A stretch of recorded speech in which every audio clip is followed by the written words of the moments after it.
អរុនសួស្តីអ្នកទស្សនាទាំងអស់គ្នាសូមស្វាគមន៍មកកាន់វីដេអូខ្ញុំជាលើកតែយ៉ាងលើកទីប្រមាណទេហើយនេះគឺជាសកម្មភាពខ្លះៗដែលខ្ញុំចូលរួមរត់ម៉ារ៉ាតុងដើម្បីមនុស្សធម៌ដែលរៀបចំឡើងដោយក្រសួងព័ត៌មានហើយមានបងប្អូនដែលគាត់ចូលរួមច្រើនហើយដូចជាខ្ទង់ 1800 នាក់ហើយនេះគឺទិដ្ឋភាពនៅពេលព្រឹកហើយរយៈចម្ងាយដែលខ្ញុំទៅរត់ហ្នឹងគឺ6.6 គីឡូម៉ែត្រដែលចំណាយពេលដែលខ្ញុំរត់ហ្នឹង50នាទីហើយ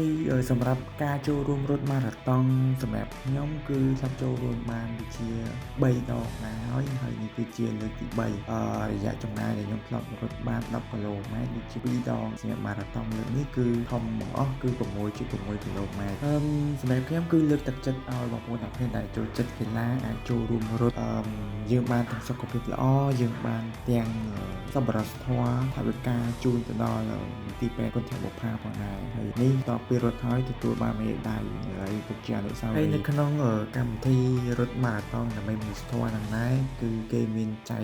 មានរបស់ញ៉ាំដូចជាចេកមានតាក់ភេសជ្ជៈអីមួយចំនួនដែរសម្រាប់ឲ្យអ្នកដែលចូលរួមរត់ហ្នឹងបានញ៉ាំហើយមានចែកកដោអនុស្សាវរីយ៍ផ្សេងហើយសម្រាប់អ្នកចំណាត់ថ្នាក់លេខ1លេខ2គឺគេមានរង្វាន់ផ្ដល់ជូនថែមទៀតសម្រាប់